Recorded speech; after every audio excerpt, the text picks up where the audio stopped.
하겠습니다.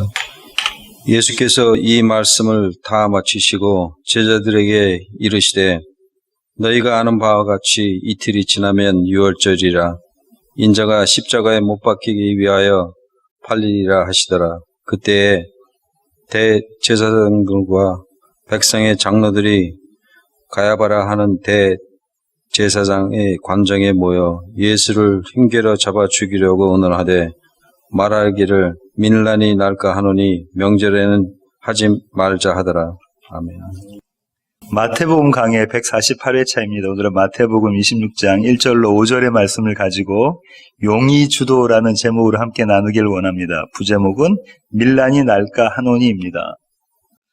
용의주도라는 단어를 사전에서 찾아보면 이런 뜻을 가지고 있는데요. 준비가 두루 미쳐 빈틈이 없다.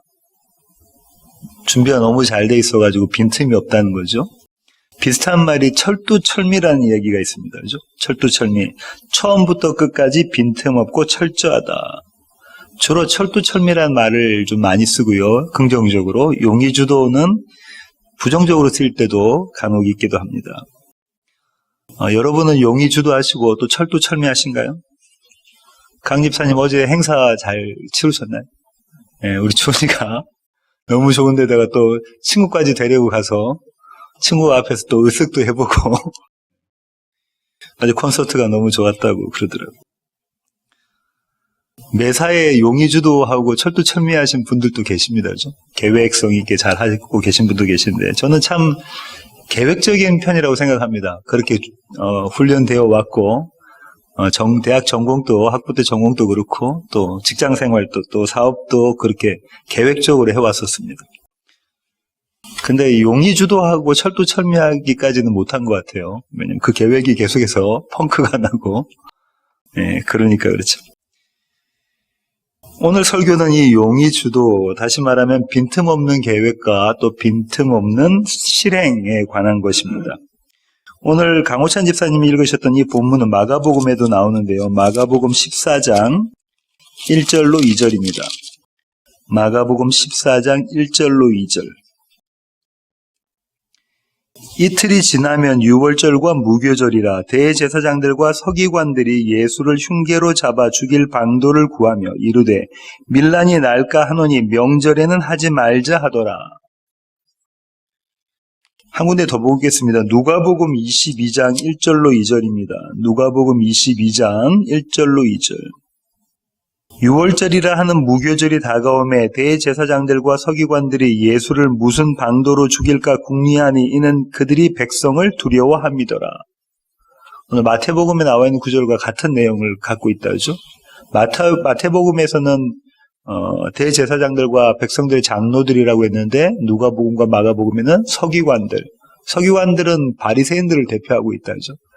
이스라엘의 모든 지도자들이 이 모임에 모였다는 것을 이야기해주고 있습니다. 오늘 다시 마태복음 26장으로 돌아오시면요. 오늘 본문이 마태복음 26장은 1절부터 5절 가운데서 1절부터 2절까지가 한 단락이고요. 3절부터 5절까지가 한 단락입니다. 1절부터 2절에서는 예수님께서 선언을 하시는 장면이 나오고요. 3절부터 5절에서는 이스라엘의 지도자들이 음모를 꾸미는 장면이 나옵니다. 먼저 첫 번째 단락을 제가 다시 한번 읽어보겠습니다. 1절과 2절입니다. 예수께서 이 말씀을 다 마치시고 제자들에게 이르시되 너희가 아는 바와 같이 이틀이 지나면 유월절이라 인자가 십자가에 못 박히기 위하여 팔리리라 하시더라. 등장인물들이 나오는데요. 예수님과 제자들하고 이제 말씀하고 계시는 거죠. 시공간적인 배경은 이렇습니다. 장소는 어딜까요? 마지막 지금 이 바로 앞에까지 25장까지 했던 데가 감람산입니다. 올리브산 강화니까. 맨 처음에 예수님의 강화가 산상순이고 여기는 올리브산에서 마지막 강화를 하시는 곳이죠. 설교를 하신 곳입니다. 장소는 그렇고요. 그 다음에 시간적 배경은 이렇습니다. 거기 무슨 구절이 나오냐면요. 이 말씀을 다 마치시고라는 구절이 나와요. 주님은 그 강론을 마치실 때마다 마태는 이렇게 이야기했습니다.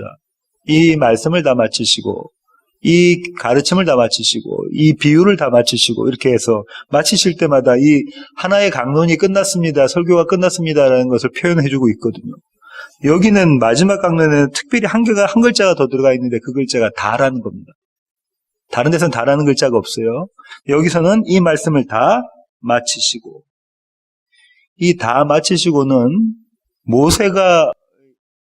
모세의 오경이 창세기, 출애굽기, 레위기, 민수기, 신명기잖아요. 신명기를 마치잖아요. 신명기에 그의 죽음을 앞두고 이스라엘 백성에게 마지막으로 선포하는 자리, 선언하는 자리, 설교하는 자리에 이 구절이 그대로 등장합니다. 신명기 31장 1절 보실까요? 신명기 31장 1절. 또 모세가 가서 온 이스라엘에게 이 말씀을 전하여, 같은 31장 24절 한번 보시겠습니다. 24절. 모세가 이 율법의 말씀을 다 책에 써서 마친 후에, 율법의 말씀을, 그러니까 모세 오경이죠. 조금 전에 제가 말씀드렸던 창세기부터 신명기까지 이 말씀을 다 책에 썼다라고 이야기가 나오고요. 그 다음에 32장 45절 한번 보실까요? 한 장 넘기셔서 32장 45절. 모세가 이 모든 말씀을 온 이스라엘에게 말하기를 마치고, 온 가르침을 다 마쳤다. 그 다음에 이제 33절부터 해서 어떤 장면이 나오냐면 모세가 이스라엘 백성을 축복하는 장면입니다. 축복한다는 얘기는 죽기 전에 보통 아브라함도 그렇고 이삭도 그렇고 야곱도 그렇고 다 죽기 전에 축복을 하잖아요. 죽기 전에 축복하는 장면입니다. 어떤 이미지인가 아시겠다, 그죠?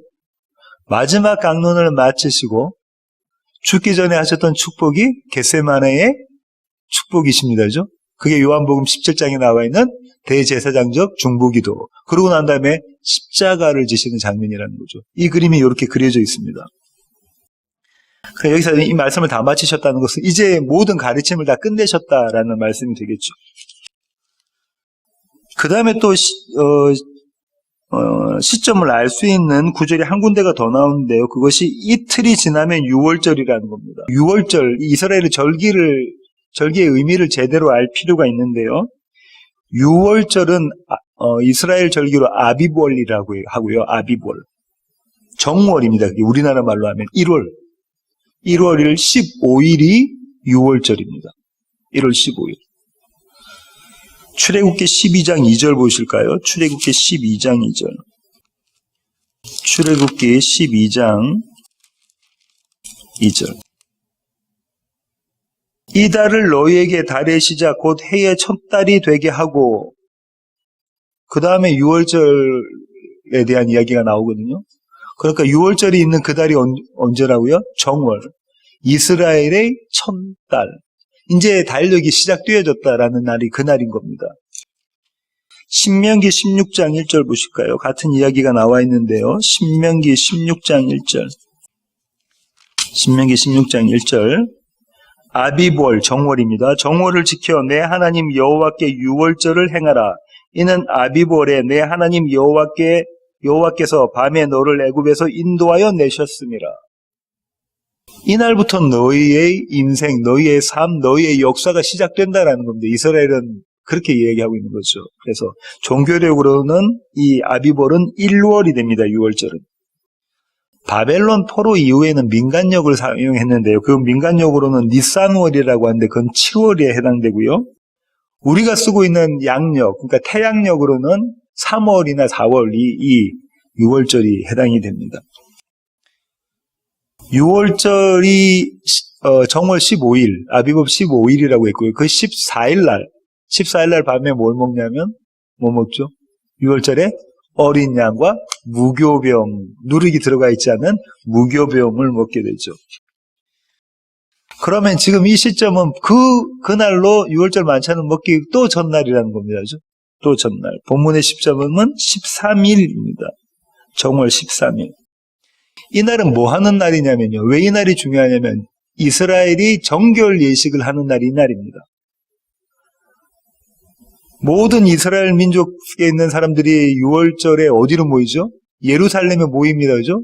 저기 소아시아에 있는 사람들조차도 남자들은 다 유대인 남자들은 성인 남자들은 6월절을 지키기 위해서 예루살렘으로 모여듭니다. 그래서 빨리 도착해서 이 13일 날 오늘 지금 주님이 말씀하고 계시는 그날 23일날 뭘 예식을 하냐면 정결로 예식을 해요. 그래서 정결탕이라는 곳에 들어가서 머리까지 잠깁니다. 발끝부터 머리끝까지 깨끗하게 정결하게 하는 그 장면이에요. 그렇게 하고 또 뭘 하냐면 그때까지 집집 곳곳에 누룩이 있는지를 찾아봐요. 어디다 이만큼 누룩을 남겨놨을 줄 모르니까 그 누룩을 찾아가지고 버립니다. 그날 그 누룩을 찾아서 마지막으로 버리는 날이 그날까지 버려야 되는 거예요. 이 날이 정결이 완성이 돼야 되는 날이니까 그렇습니다. 모든 그릇들도 또 어떻게 하면 깨끗이 씻어야 돼요. 정결하게 만들어야 돼요. 그러니까 뭐 녹그릇 이렇게 있는 쇠붙이로 만든 그릇들은 물에 잠기게 하고 흙으로 만든 질그릇 같은 거, 토기 같은 거 있잖아요. 그런 건 어떻게 하냐면 만약에 여기 누룩이 담겼던 것이다 하면 어떻게 하면 깨트려 버립니다. 다른 말로 이야기하면 정결의 극치를 이룬 날이 오늘 이 시점에 오늘 주님께서 지금 말씀하고 계신 이 시점에 있는 이 장면인 거예요. 그때 주님께서 무슨 말씀하시냐면요. 십자가의 죽음에 대한 선언을 하십니다. 십자가에 못 박히기 위하여 내가 팔리리라. 이 팔리리라는 이 단어가 문법으로는 미래 시제잖아요. 근데 헬라어로는 현재 시제로 사용되어져 있습니다. 이게 어떤 거냐면 헬라어의 시제 중에서 현재 시제가 이렇게 미래 용법을 이야기할 때 이것은 선언의 의미가 있어요. 그러니까 선언하시는 거예요. 내가 스스로 팔림을 당하겠다라는 선언을 하고 계신 겁니다. 하나님이 주님을 그 세상에다 내어주시는 장면인데 그것이 주님의 자원하심으로 그렇게 하시겠다는 선언이 되는 겁니다. 그게 잘 나와 있는 구절이요. 요한복음 10장 14절부터 18절입니다. 나는 선한 목자라. 나는 내 양을 알고 양도 나를 아는 것이 아버지께서 나를 아시고 내가 아버지를 아는 것 같으니 나는 양을 위하여 목숨을 버리노라. 주님 뭐라고 말씀하시냐면 내가 목숨을 버린다는 겁니다. 잡혀 끌려가서 목숨을 버리는 게 아니라 내가 스스로 목숨을 버린다는 거예요. 또 이 우리에 들지 아니한 다른 양들이 내게 있어 내가 인도하여야 할 터이니 그들도 내 음성을 듣고 한 무리가 되어 한 목자에게 있으리라. 내가 내 목숨을 버리는 것은 그것을 내가 다시 얻기 위함이니 이로 말미암아 아버지께서 나를 사랑하시느니라. 이를 내게서 빼앗는 자가 있는 것이 아니라 내가 스스로 버리노라. 나는 버릴 권세도 있고 다시 얻을 권세도 있으니 이 계명은 내 아버지에게서 받았노라 하시니라. 이 목숨을 내어놓으시는 것이 누가 뺏어서 가서 억지로 하는 것이 아니라 예수님께서 자원하시는 마음으로 내어놓고 다시 생명을 얻으실 것이다. 그 다음에 뭐라고 되어 있냐면 이 계명은 아버지께로부터 내가 받은 것이다. 아버지가 그 일을 하신다라는 말씀을 하고 계신 거죠. 이 팔일이라는 것은 또 어떤 이미지가 담겨 있냐면요. 예수님의 제자 중에 한 사람이었던 유다, 가롯 사람 유다가 예수님을 배신하는 장면이 있죠. 이 안에 그 이미지가 담겨져도 있습니다. 주님은 이런 예언을 이 자리에서만 하신 게 아니라고 앞에서 계속 하셨어요. 지금 이 예언은 마지막 예언이죠. 죽기 전에 마지막 예언이신데 앞에 서서 당신의 십자가 지심과 당신의 부활하심에 대한 말씀을 자주 하셨습니다. 마태복음 16장 21절 한번 보실까요? 마태복음 16장 21절입니다. 이때로부터 예수 그리스도께서 자기가 예루살렘에 올라가 장로들과 대제사장들과 서기관들에게 많은 고난을 받고 죽임을 당하고 제3일에 살아나야 할 것을 제자들에게 비로소 나타내시니.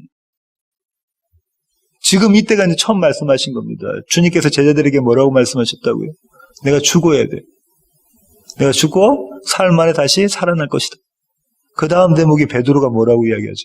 베드로가 뭐라고 합니까? 붙잡고 항변하여 이거 어떻게 하는 거냐면 나무라면서 꾸짖으면서 이야기했다고 그러죠. 주여 그렇게 하지 마옵소서. 그리하지 마옵소서.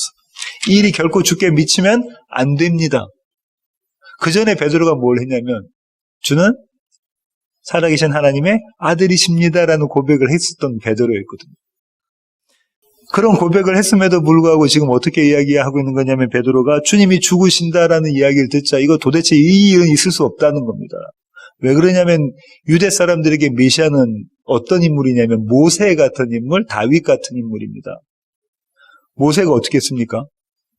당시 최고의 제국이 있었던 애굽의 바로에게 가서 선전포고를 하고 이스라엘 백성을 포로 가운데 구해낸 그 장본인이 모세잖아요. 그런 사람이 메시아다는 거예요. 다윗과 같은, 솔로몬과 같은 그런 사람이 메시아다. 그런데 왜 메시아라고 하셨던 주님께서, 우리 스승께서 십자가를 지시고 죽으신다고 하니까 도대체가 이해가 안 되는 거죠. 제자들뿐만 아니라 모든 이스라엘 사람들은 이 사실을 이해하지는 못합니다. 그러니까 바울은 이 사실을 뭐라고 이야기하냐면 거리끼는 것이다라고 이야기를 하고 있죠. 그 다음에요, 17장 22절, 한 장 넘기셔서 17장 22절을 보실까요? 17장 22절. 갈릴리에 모일 때에 예수께서 제자들에게 이르시되 인자가 장차 사람들의 손에 넘겨져 죽임을 당하고 제3일에 살아나리라 하시니 제자들이 매우 근심하더라. 이때 제자들은 베드로처럼 그렇게 주님 앞에 대들지는 못합니다. 한번 그런 사건이 있기 때문에 여전히 근심하는 장면이 있다죠. 한 군데 더 보겠습니다. 20장 18절부터 19절. 보라, 우리가 예루살렘으로 올라가노니 인자가 대제사장들과 서기관들에게 넘겨지며 그들이 죽이기로 결의하고 이방인들에게 넘겨주어 그를 조롱하며 채찍질하며 십자가에 못 박게 할 것이나 제3일에 살아나리라. 제3일에 살아나리라. 여전히 이 말씀을 하시는데 이때가 예루살렘에 입성하실 때예요. 그 장면 바로 뒤에 세베대의 아들의 어머니가 나와서 오사 뭐라고 하냐면 주님 보고 내 아들들을 예수님이 그 왕으로 등극하실 때 왼편 오른편에 앉히게 해주십시오. 아직 제자들은 이해하지 못하고 있는 그런 모습으로 등장합니다. 그러니까 오늘 본문에서 마지막 당신의 죽으심을 말씀하셨고 예언하시고 그것을 선언하신다는 것은 그 안에 십자가와 빈 무덤, 부활까지 포함되어 있는 겁니다. 왜냐하면 그 앞에 계속해서 그렇게 말씀하고 계셨기 때문에 그렇죠. 여기까지 1단락이 끝나고요. 그 다음에 두 번째 단락에서 3절부터 5절까지인데요. 마태복음 26장 3절부터 5절까지 제가 한번 읽어보겠습니다. 그때에 대제사장들과 백성의 장로들이 가야바라 하는 대제사장의 관정에 모여 예수를 흉계로 잡아 죽이려고 의논하되 말하기를 밀란이 날까 하노니 명절에는 하지 말자 하더라. 등장인물이 누가 나오냐면 그 해의 대제사장인 가야바가 나옵니다. 이 가야바는요, 누구의 사위냐면 대제사장 안나스의 사위입니다. 이 안나스는 자기 아들들을 다 대제사장 자리에 앉히고요, 사위까지 대제사장 자리에 앉힙니다. 이때 법이 바뀌어서 로마가 이스라엘을 점령하고 난 다음에 법이 바뀌어서 대제사장은 1년에 한 번 할 수가 있는데요.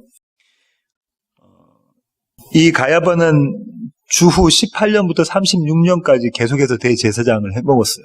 대단한 외교력과 정치력을 가지고 있었던 사람입니다.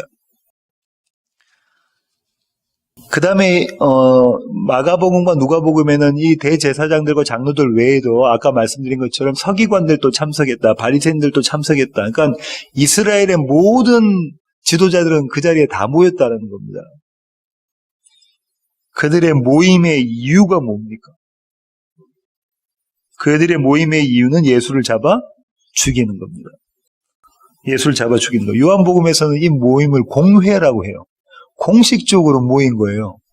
그냥 비밀리에 이렇게 해가지고 저 사람 죽여야 돼 이렇게 했던 게 아니라 공식적으로 모인 겁니다. 그렇게 모여서 예수를 죽이는 것이 그 모임의 목적이었어요. 12장, 마태복음 12장 14절 한번 보실까요? 마태복음 12장 14절. 바리새인들이 나가서 어떻게 하여 예수를 죽일까 의논하거늘. 마가복음 3장 4절에는 똑같은 이 구절을 헤롯 당과 바리새인이 손을 잡은 모습으로 그림이 그려져 있습니다. 헤롯 당원들은 바리새인들하고 손을 안 잡거든요. 적이란 말이에요. 원수끼리 손잡고 예수를 죽이자 하고 있는 장면입니다. 마태복음 27장 1절 보실까요? 마태복음 27장 1절. 새벽에 모든 대제사장과 백성의 장로들이 예수를 죽이려고 함께 의논하고, 계속해서 그런 장면이 나오고 있네요. 그죠? 요한복음 5장 18절. 요한복음 5장 18절입니다. 유대인들이 이로 말미암아 더욱 예수를 죽이고자 하니 이는 안식일을 범할 뿐만 아니라 하나님을 자기의 친아버지라 하여 자기를 하나님과 동등으로 삼으심이로라. 주님께서 무슨 말을 하셨으니까 이 유대인들이 이렇게 했냐면, 아버지가 주일 안식일 날 일하고 계시니 나도 일한다. 하나님하고 여호와 하나님하고 동격으로 두신 거잖아요. 그러니까 유대인들이 예수님을 신성모독죄라고 잡아 죽이려고 하고 있는 모습이죠. 한 군데만 더 보겠습니다. 요한복음 11장 53절. 요한복음 11장 53절. 이날부터 그들이 예수를 죽이려고 모의하니라. 음모를 꾸미는 겁니다. 그죠? 이거보다 더 많아요. 이스라엘의 지도자들은 항상 뭘 했다고요? 예수를 잡아 죽이려고 했다. 예수를 잡아 죽이려고 했다.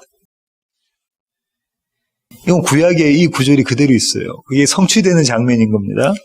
시편 31편 13절. 시편 31편입니다. 시편 31편 13절. 내가 무리의 비방을 들었으므로 사방이 두려움으로 감싸였나이다. 그들이 나를 치려고 함께 의논할 때에 내 생명을 빼앗기로 꾀하였나이다. 시편에 있는 이 구절을 그대로 성취하시는 장면이 되죠. 이 다윗의 시거든요.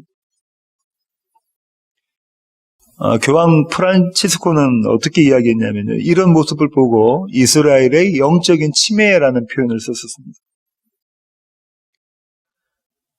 그런데 이들이 예수님을 죽이려고 모의를 했는데 언제는 하지 말자고 하죠. 언제는 하지 말자. 명절 때는 하지 말자. 이 명절이 6월절이라고 말씀드렸고요. 6월절에는 하지 말자. 그 이유가 뭡니까? 밀란이 날까 무서워서. 백성들을 무서워해서 밀란이 날까.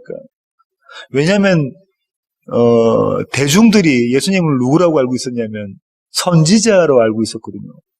심지어 어떤 사람들은 메시아라고 알고 있었단 말입니다. 그러니까 예수님께서 예루살렘 입성하실 때 어떻게 했죠? 호산나 다윗의 자손이여라고 하면서 종려나무 가지와 그들의 겉옷을 땅바닥에 이렇게 깔았었잖아요. 그런 주인공인 예수님을 만약에 명절에 죽이면 그러면 밀란이 일어나면 로마가 가장 싫어하는 게 밀란입니다. 로마는요, 그리스와 달리, 헬라 제국과 달리 어떻게 했냐면 아주 이 포용책을 썼어요. 하지만 딱 한 가지 안 해야 되는데 뭘 안 해야 되냐면 로마에 반역을 하면 안 됩니다. 반역을 하면 안 돼요. 종교도 허락해주고 다 하지만 반역을 하면 안 되는 거죠. 근데 만약에 밀란이 일어나면 이게 반역이 되니까 모든 사람들이 다 죽게 되는 거예요. 자기들의 자리도 잊어버리고. 그러니까 이게 안 나게끔 해야 되겠다고 그렇게 음모를 꾸밉니다. 여기까지가 오늘 본문의 주요 내용이고요. 제가 주목했던 구절이 이 4절부터 5절, 조금 전에 읽었던 이 구절인데 이 구절 가운데서 흉계라는 단어가 나오잖아요. 흉계라는 단어. 4절. 예수를 흉계로 잡아 죽이려고 의논하되, 예수를 죽이려고 흉계를 세웁니다. 그죠? 흉계라는 단어가 헬라어로는 돌로스라는 단어인데요. 이 돌로스라는 단어가 히브리어는 아루마라는 단어입니다. 근데 이것은 어떤 의미가 있냐면 지혜롭긴 한데 부정적인 이미지를 갖고 있는 거예요. 한마디로 어떤 거냐면 사기성에 농후한 그런 것들을 이야기합니다. 사용됐던 용례를 한번 보시겠습니다. 시편 35편 20절. 시편 35편 20절입니다. 시편 35편 20절. 무릇 그들은 화평을 말하지 아니하고 오히려 평안히 땅에 사는 자들을 거짓말로 모략하며 이런 단어입니다. 조금 더 넘기셔서 시편 52편 2절. 시편 52편 2절. 내 혀가 심한 악을 꾀하여 날카로운 삭도같이 간사를 행하는도다. 간사함, 이런 얘기가 나오죠. 시편 55편 11절. 시편 55편 11절. 악독이 그 중에 있고 압박과 속임수가 그 거리를 떠나지 아니하는도다. 속임수라는 단어가 여기서 나옵니다. 그렇죠? 잠언 12장 20절. 찾으셨으면 제가 한번 읽어보겠습니다. 악을 꾀하는 자의 마음에는 속임이 있고 화평을 의논한 자에게는 희락이 있느니라. 악을 꾀하는 자의 마음에는 속임이 있다, 속임수가 있다라고 나오죠. 마지막으로 예레미야 5장 26절. 내 백성 가운데 악인이 있어서 새 사냥꾼이 매복함과 같이 지키며 덫을 놓아 사람을 잡으며 27절 세장의 새들이 가득함 같이 너희 집들에 속임이 가득하도다. 속임이 있는 자, 거짓말하는 자, 간사한 자, 이들은 모두 악한 자인데 이 악한 자들이 갖고 있는 지혜가 이런 거라는 거예요. 흉계. 이들 똑똑하다는 겁니다. 우리 뭐 뉴스 같은 데 보면 사기친 얘기들이 많이 나오잖아요. 그 사기친 사람들이 대부분 다 똑똑한 사람들입니다. 그죠? 똑똑하지 못하면 사기치지 못하는 거거든요. 세상의 지혜가 이런 모습이라는 거예요. 이거와 대조되는 히브리어 단어가 있는데 그 단어가 잘 아시는 호크마라는 단어예요. 지혜라는 단어, 호크마라는 단어. 잠언 1장 2절 한번 보시겠습니다. 잠언 1장 2절. 유명한 호크마 주석 이런 것도 있거든요. 잠언 1장 2절입니다. 이는 지혜와 훈계를 알게 하며 명철의 말씀을 깨닫게 하며 지혜. 여기서 지혜라는 단어가 나왔습니다. 잠언은 지혜에 대한 이야기잖아요. 이 지혜는 그럼 어떤 건가요? 하나님의 말씀을 아는 것이 지혜다라고 솔로몬이 지금 이야기하고 있는 겁니다. 출애굽기 28장 3절. 출애굽기 28장 3절. 너는 물은 마음에 지혜 있는 모든 자 곧 내가 지혜로운 영으로 채운 자들에게 말하여 아론의 옷을 지어 그를 거룩하게 하여 내게 제사장 직분을 행하게 하라. 제사장 직분을 행하게 하는 사람들에 대한 이야기를 하는데 그 사람들이 무엇이 있다고 하냐면 지혜가 있다고 이야기를 하고 있는데 근데 그 지혜는 누가 주셨다고 하죠?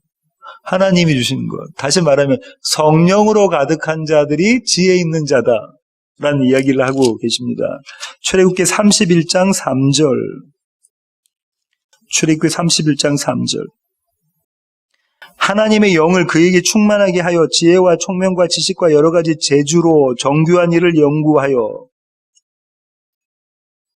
여기서 지금 뭐라고 하냐면 어떻게 지혜롭게 되냐면 하나님의 영으로 충만하면 지혜롭게 된다라고 이야기하고 있습니다.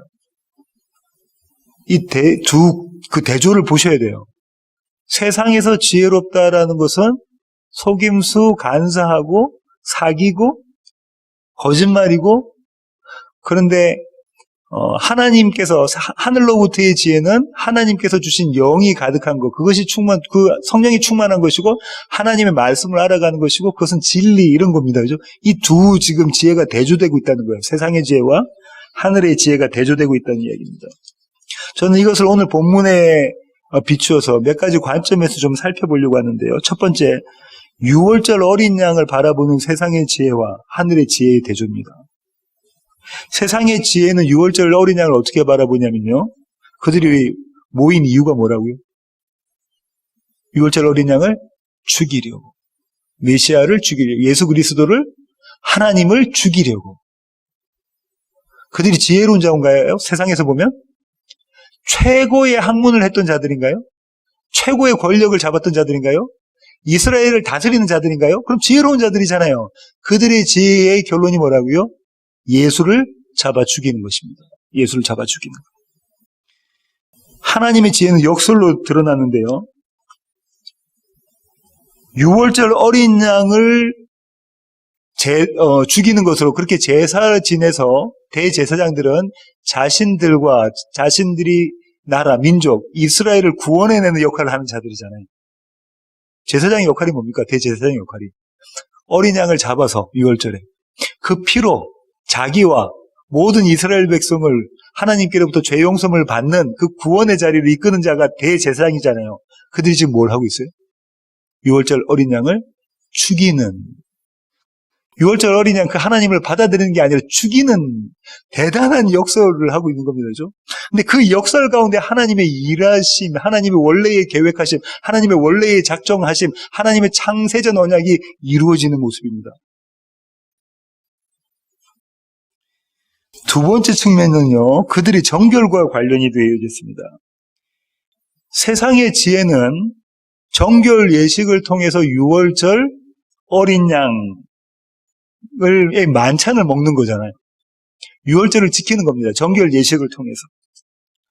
어디까지 하는가 보면요. 요한복음 18장 28절부터 29절 보십시오. 기가 막힌 장면이 나오는데요. 요한복음 18장 28절부터 29절. 그들이 예수를 가야바에게서 관정으로 끌고 가니 새벽이라 그들은 더럽힘을 받지 아니하고 유월절 잔치를 못 거주하여 관정에 들어가지 아니하더라. 그러므로 빌라도가 밖으로 나가서 그들에게 말하되 너희가 무슨 일로 이 사람을 고발하느냐. 지금 어떤 장면이냐면요. 예수님이 1차로 유대인들에게 심판을 받으십니다. 그 심판을 받았던 자리가 가야바의 관정이잖아요. 가야바의 집 위였단 말이죠. 그때 거기서 심판을 하고 난 다음에 재판을 하고 난 다음에 그 예수님을 데리고 또 어디로 갑니까? 로마 총독의 집으로 갑니다. 그죠? 빌라도의 집으로 가요. 그 관정으로 가요. 그 관사로 가죠. 근데 어떤 장면이냐면 거기 들어가면 정결 예식에서 정결을 해지지 않는 거예요. 왜냐하면 거기 안에 뭐가 있으니까 누룩이 있어요. 그러니까 지금 뭐라고 이야기하냐면 감히 총독 보고 네가 나와라 이렇게 하고 있는 거예요. 거기 들어가지 않고 네가 나와. 그러니까 총독이 나오는 장면입니다. 그죠? 총독이 나오고 있는 장면이에요. 대단한 배짱으로 하고 있는 장면입니다. 그들이 왜 그랬다고 지금 사도 요한이 이야기하고 있죠? 유월절 잔치를 먹고자 하는. 유월절 만찬은 어린 양과 무교병으로 만들어져 있는 포도주로 만들어져 있는 유월절 만찬을 먹고자 하여 감히 로마 총독 보고 나오라고 하고 자기 신들을 더럽히지 않았다는 거예요. 이것이 세상의 지혜로 만들어내는 정결함입니다. 그들의 노력과 열심으로 만들어낼 수 있는 정결함. 하나님의 지혜는 또 역설적으로 반전으로 드러나는데요. 그들이 그렇게 정결하게 해서 지키려고 했는데 그들은 그날 밤에 지금 뭘 모의하고 있냐면 예수 그리스도를 죽이는 것, 살인을 모의하고 있습니다. 너무나도 심각한 그 치명적인 죄, 정결해지지 않는 그런 죄, 그날 최고의 정결의 모습으로 간 그 자리에서 그 시점에 예수님을 한 사람을 살인하는 그 모습을 하고 있어요. 근데 그분이 누구냐면 하나님이시라니까요. 하나님을 살인하는 그 자리에 지금 이들이 있는 거예요. 이게 그들이 애써서 힘써서 만들어내는 그들의 정결의 모습이라는 겁니다. 성경은 지금 그걸 고발해주고 있습니다. 그들의 구원의 측면에서 세상의 지혜와 또 하나님의 지혜를 보면 이렇습니다. 세상의 지혜는요, 이렇습니다. 요한복음 11장 47절부터 50절 한번 보실까요? 요한복음 11장 47절부터 50절까지 한번 보시겠습니다. 이에 대제사장들과 바리새인들이 공회를 모으고 이르되 이 사람이 많은 표적을 행하니 우리가 어떻게 하겠느냐. 만일 그를 이대로 두면 모든 사람이 그를 믿을 것이요. 그리고 로마인들이 와서 우리 땅과 민족을 빼앗아가리라 하니 그 중에 한 사람 그 해의 대제사장인 가야바, 요 가야바가 등장하지요. 가야바가 그들에게 말하되 너희가 아무것도 알지 못하는도다. 한 사람이 백성을 위하여 죽어서 온 민족이 망하지 않게 되는 것이 너희에게 유익한 줄을 생각하지 아니하는도다 하였으니. 지금 뭐라고 이야기하냐면 모든 대제사장들이 다 모였어요. 그 대제사장들이 다 모여서 뭘 의논합니까? 이거 자칫 잘못하면 큰일 나겠다는 거예요. 왜? 이스라엘 모든 사람들이 그를 쫓아갈 것 같다는 거예요. 그가 행한 기적들이 너무 많고 심지어 죽은 자를 살려내기까지 하니 모두 다 그가 메시아인 줄 알고 쫓아갈 것이다. 그를 쫓아간다는 얘기는 이들에게 어떤 의미냐면 이런 겁니다. 그러면 어떻게 되죠? 이제 우리가 우리의 왕을 세우자라고 될 거라는 거예요.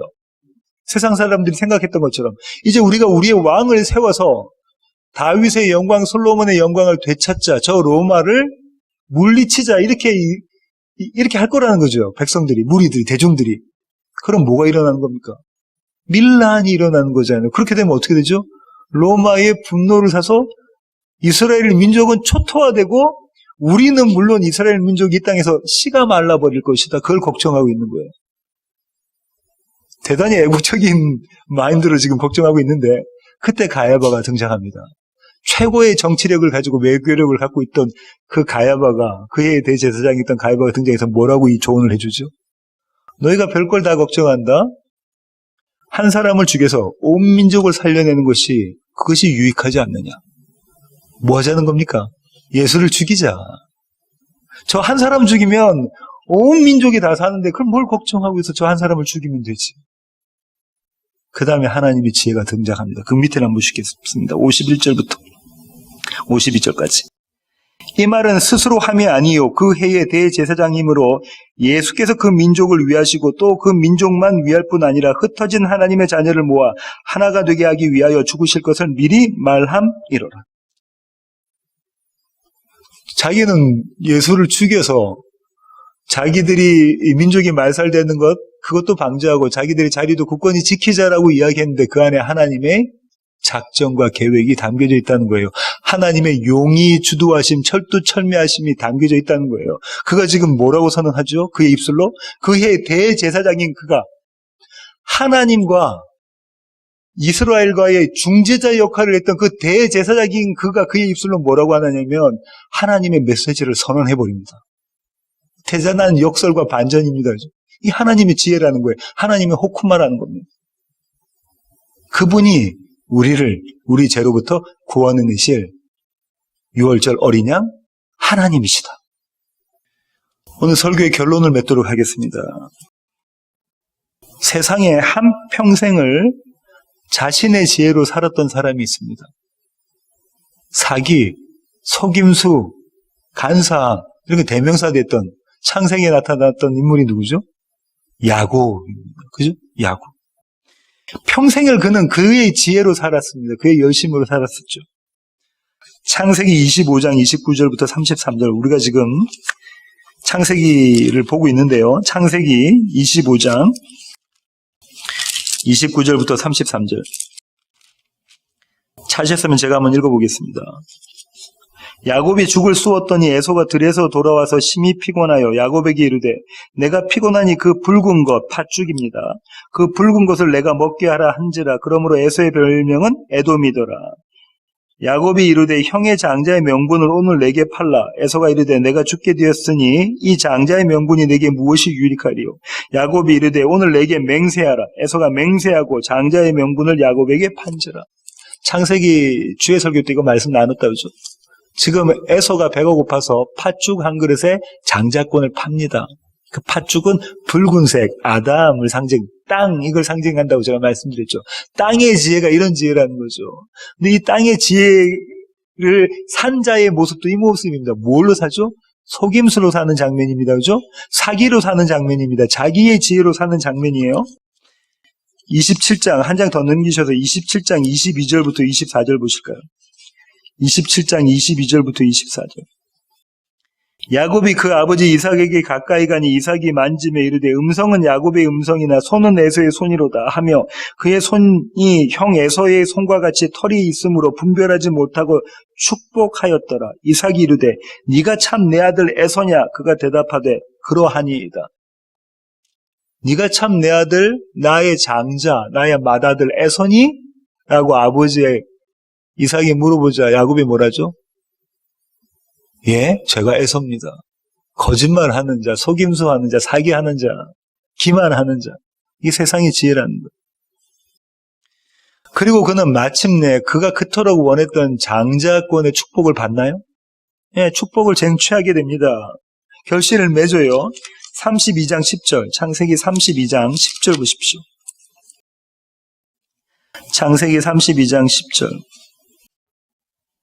나는 주께서 주의 종에게 베푸신 모든 은총과 모든 진실하심을 조금도 감당할 수 없사오나 내가 내 지팡이만 가지고 이 요단을 건넜더니 지금은 2때나 이루었나이다. 목요 예배 시간에도 살펴봤었는데요. 지금 야곱이 뭐라고 하냐면 내가 빈주먹으로 갔는데 빈손으로 갔는데 돌아올 때는 엄청난 거부가 돼서 돌아왔습니다. 하나님 축복해 주셔서 하나님 장자권 주셔서 내가 이 축복 받고 돌아왔습니다. 이렇게 지금 고백하고 있는 장면이다. 그죠? 그의 노력으로 그가 원했던 축복은 받은 장면이라고요. 그러나 그가 그 자리에서 그가 손에 쥔 모든 것이 아무짝에도 쓸모없음을 깨닫게 됩니다. 그 다음 구절 한번 보실까요? 바로 그 다음 구절. 내가 주께 간구하오니 내 형의 손에서 에서의 손에서 나를 건져내시옵소서. 내가 그를 두려워하면 그가 와서 나와 내 처자들을 칠까 겁이 나기 때문이니이다. 야곱이 뭐라고 하죠? 내가 엄청난 부자가 됐는데요. 이게 말짱 도루묵이 돼버리겠습니다. 내가 이제 내 아이 처자와 나의 자식들과 내가 모두 다 몰살당하게 죽게 생겼습니다. 이렇게 이야기하고 있습니다. 그렇게 주님께 매달리죠. 이때 주님께 매달리는 야곱이 붙잡은 게 뭔가 그 다음 구절 한번 보실까요? 주께서 말씀하시기를 내가 반드시 내게 은혜를 베풀어 내 씨로 바다에 셀 수 없는 모래와 같이 많게 하리라 하셨나이다. 야곱이 붙잡고 있는 게 뭡니까? 하나님의 약속입니다. 내가 내 씨로 하여금 이 땅에서 생육번성, 충만, 이 땅을 정복하는 그 축복을 내게 너에게 주겠다라고 주님 말씀하셨으니까 그 약속을 붙잡고 있습니다. 언제요? 자기 생명이 위태로울 때. 자기가 위험에 처했을 때. 이제 사나 죽느냐의 그 자리에, 그 길목에 섰을 때 지금 야곱이 주님께 그렇게 매달리고 있습니다. 바로 그때 그 자리에서 하나님은 야곱을 만나주십니다. 하나님은 야곱을 만나주세요. 32장 24절 보실까요? 32장 24절. 야곱은 홀로 남았더니 어떤 사람이 날이 새도록 야곱과 씨름하다가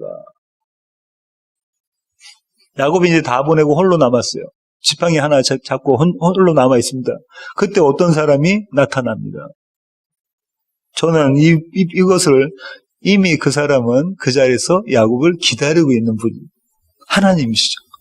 이미 그 자리에 용이 주도하시고 철두철미하셔서 야곱이 이 자리에 올 것을 알고 그 자리에 이미 기다리고 계신 그 하나님. 그 하나님과 씨름을 합니다. 그렇게 씨름을 하고 그때 또 약속을 받아내죠. 그 약속이 뭐냐면 야곱이 아니라 이스라엘이다. 다시 말하면 세상의 지혜로 사는 자가 아니라 하나님의 지혜로 사는 자다. 너는 축복받은 자야. 이 약속을 받아냅니다. 그리고 동이 트는 장면이죠.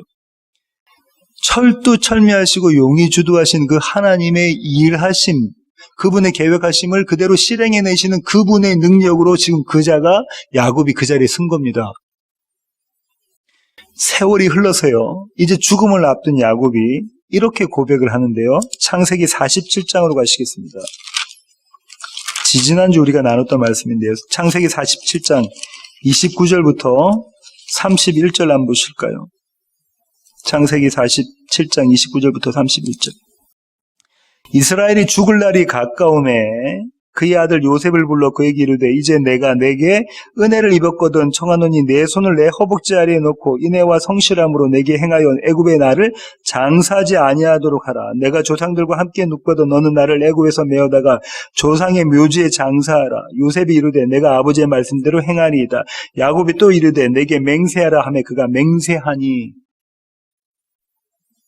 맹세하는 장면이다. 그죠? 누가 누구에게? 요셉이 아버지 야곱에게 맹세하는 장면입니다. 이스라엘에게 맹세하는 장면입니다. 이때 이름이 바뀌어서 이스라엘이죠.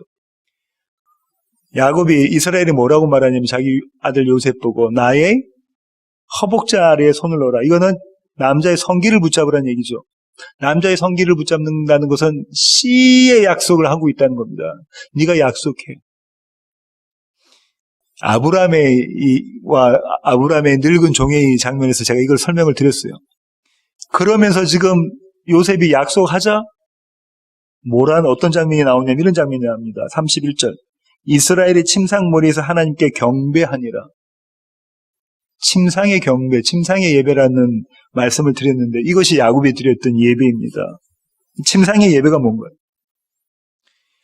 자신의 지혜, 용의 주도함, 철두철미함, 자신이 갖고 있었던 것으로 하려고 했던 그 야곱이 이제 하나님의 지혜, 하나님의 철두철미함, 하나님의 용의 주도함으로 이스라엘로 태어나는 자리가 이 자리입니다. 침상의 예배의 자리인 거죠.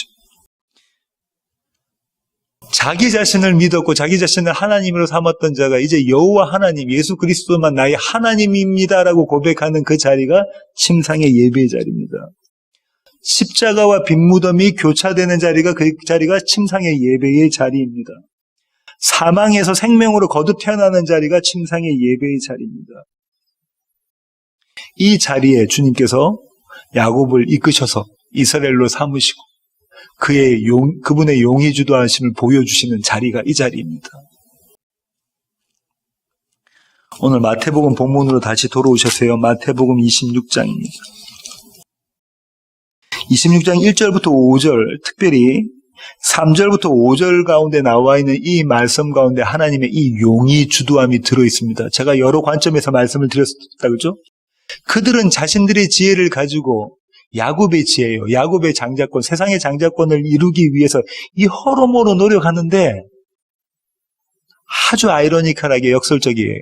그 안에 하나님의 뜻이 이루어지고 있는 장면입니다. 그 안에 하나님의 작정과 계획이 이루어지고 있는 장면. 하나님의 용의 주도하심이 드러나는 것이 이 세상의 전 역사고요. 저와 여러분의 삶의 전 인생입니다. 처음부터 마지막까지 하나님의 용의 주도하심, 하나님의 철두철미하심이 드러나시는 것이 저와 여러분의 인생입니다. 그분의 용의 주도하심과 그분의 철두철미하심에 우리의 삶을 맡겨드리는 우리 세워지는 교회 모든 가족 되기를 원합니다. 기도하시겠습니다. 주님, 그렇습니다.